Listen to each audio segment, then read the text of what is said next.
the next question comes from Scott Martinez in response to a video I did called Muse Research and the Abandonment of Support, which was a rant I did in December 2018. I remember doing this, and since doing this video, I have now acquired 2 Muse Receptors, version 1 Rev Cs, and you would have seen the videos for those on the channel.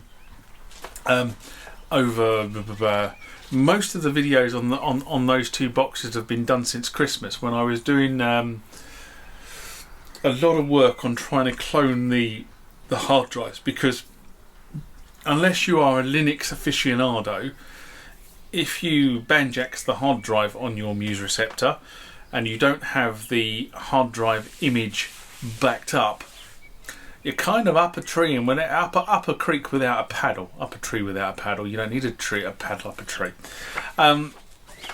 So guys, if you're interested in understanding how to clone the hard drive on the Muse Receptor, I've done a whole series of videos on my experience of trying to do it, and yes, I did achieve it in one form or another. Okay, so go and look at those. It will tell you quite a lot of information if you're trying to do that. Anyway, that's not what this actual question is about. This question is about, well, I'll read the question. It's as simple as that, isn't it? I have a Muse VIP, which came after the 1. I think it was the 2, then it was the 2 VIP, then it was the Trio, then it was the Quattro. I think that's the right lineage. Somebody will shoot me down in comments if I've got that wrong. Anyway, I have a Muse Receptor and the power supply is crapped out. I'm buying a V1 in the hopes the power supply is compatible. Does anybody know? You apparently can't buy one of these off the shelf. Well, remember, like, comment, subscribe to the channel. Go over to Instagram and follow me there. Go over to Facebook, follow me there. That's where the normal notices are. And consider becoming a Patreon.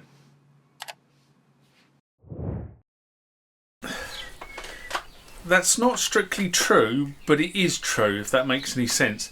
So the power supply for the Muse Receptor is nothing more than a computer power supply. So if you take the power supply out and you read the number off the back of it, I suspect you will be able to buy a compatible power supply for the machine.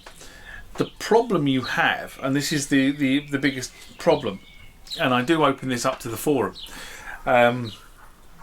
but my understanding is that the voltages required by the Receptor VIP are exactly the same as the voltages that are required by the earlier versions and the later versions. They didn't really change what voltages, because at the end of the day, what's inside the Muse is a computer motherboard, and all computers pretty much run on the same voltages.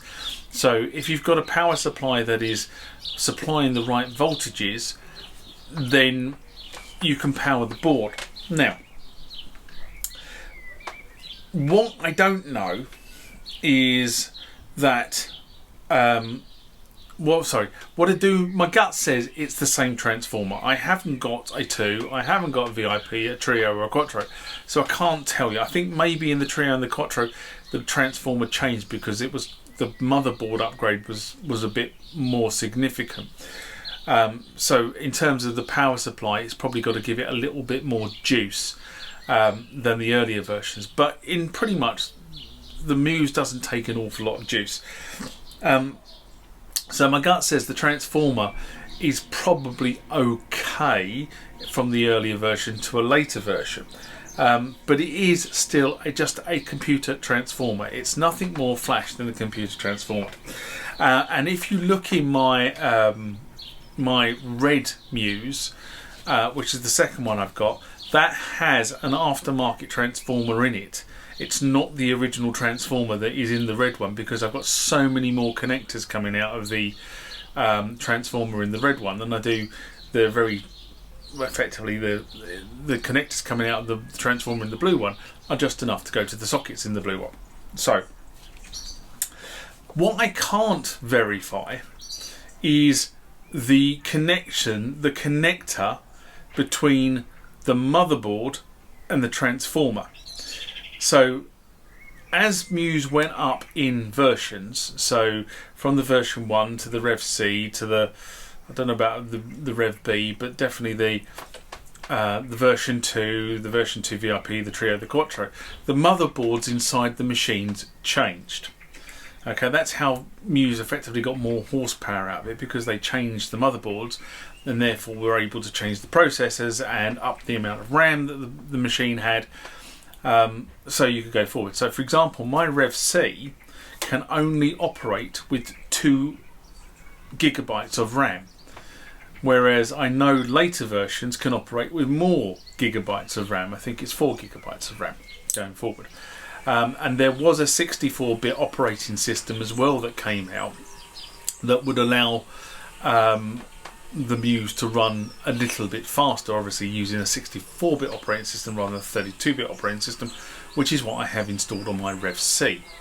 Okay, so there were changes made by Muse as you went up the machines. And the change of motherboard, not all motherboards have the same connector slots on them. So my one is a fairly chunky connector, it's about that big. Standard Molex style connector, but it's about that big. Different motherboards may have different connector styles, which requires the leads to be effectively cut and put into the motherboard in a slightly different way. And that's the bit I can't verify because I haven't looked inside the other ones. I think, as I said, I think the transformer will supply the right voltages, as long as I don't think the boards are that much need that much more juice in the sort of the version 1s and the version 2s. I do believe in the Trios and the Quattros the motherboard is slightly more hungry, but it's not hungry to the extent of having to have a really beefy transformer in there. It still effectively is the same. You don't have external devices on the Muse. From the point of view, you're not running disk drives, you're not running CD-ROMs. Effectively, all you're doing with the Muse is running a hard drive and a motherboard and some output. So it's not that massive, a massive leap, if that makes any sense.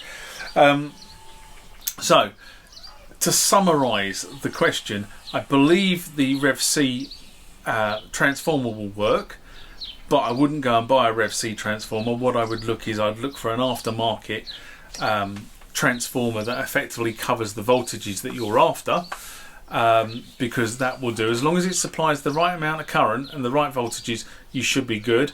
You may have to, though, go and buy some Molex connectors and build your own connection loom between the transformer and the motherboard. I think that makes sense.